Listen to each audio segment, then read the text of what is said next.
भले ही केंद्र व प्रदेश सरकार भूमाफिया के खिलाफ अभियान चलाकर कार्रवाई करने का दावा कर रही है, लेकिन जमीनी हकीकत इसके बिल्कुल उलट है।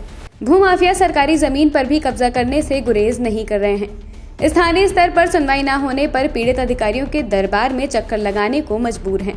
जिलाधिकारी कार्यालय पर शिकायत करने आए बदायूं निवासी शफीउल हसन ने बताया कि नवाबगंज तहसील क्षेत्र में एक प्लॉट है, उसके आगे सरकार ने मुआवजा देकर जमीन अधिग्रहित की थी।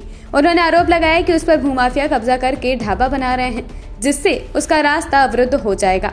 तहसीलदार की जांच में भी इसकी पुष्टि हुई है कि सरकारी जमीन पर अतिक्रमण करके ढाबा चलाया जा रहा है। मेरा एक प्लाट है सितरा नवाबगंज तहसील में।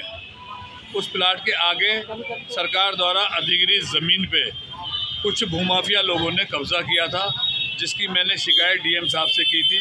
उन लोगों के नाम है तुलाराम पुत्र शीरी, श्याम नारायण निवासी हरदोआ किफायतुल्लाह, रामकिशन पुत्र उग्रसेन निवासी पंडरा, पुष्पेंद्र बिहारी लाल निवासी ढकिया तथा रामपाल पुत्र प्रसादी लाल मोहल्ला नवाबगंज। जब मैंने डीएम साहब से इसकी शिकायत की और डीएम साहब ने जांच कराई, मेरी जांच में सही पाया गया कि उन लोगों ने सरकारी ज़मीन पे कब्जा करके ढाबा बना रहे हैं और वहाँ पे तहसीलदार साहब की रिपोर्ट आई कि ढाबा संचालित किया जा रहा है। अब मैं चाहता हूँ कि डीएम साहब के पास मिलने के लिए आया था कि इन चारों लोगों के खिलाफ एफआईआर दर्ज। जमीन आपकी है या सरकारी है या प्लाट पर कब्जा किया है? मेरी ज़मीन के आगे सरकारी ज़मीन थी, रोड चौड़ी करोड़ का, जिसका मुआवजा मिला हुआ है मेरे से पीछे वाले लोगों को। उस सरकारी ज़मीन पे इन्होंने बाउंड्री करा करके और उस पर होटल जो है ढाबा संचालित आपके प्लाट के सामने? मेरे प्लाट के सामने। इसमें आपको क्या परेशानी हो रही?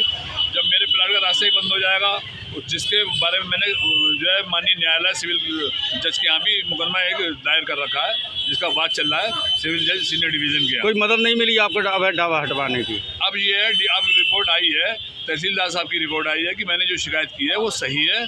अब मैं चाहता हूँ, डीएम साहब के पास आया था कि उसमें उसको जो है तोड़ा जाए, जो अवैध निर्माण है, उन चारों के खिलाफ जो भूमाफिया हैं एफआईआर दर्ज की जाए, ताकि वो भविष्य में किसी की ज़मीन पे या सरकारी ज़मीन पे कब्जा ना कर सके। यूपी और देश दुनिया की तमाम ताज़ा तरीन खबरों के लिए गूगल प्ले स्टोर से आज ही डाउनलोड करें हमारा तेजी से उभरता न्यूज़ ऐप डेली इंसाइडर।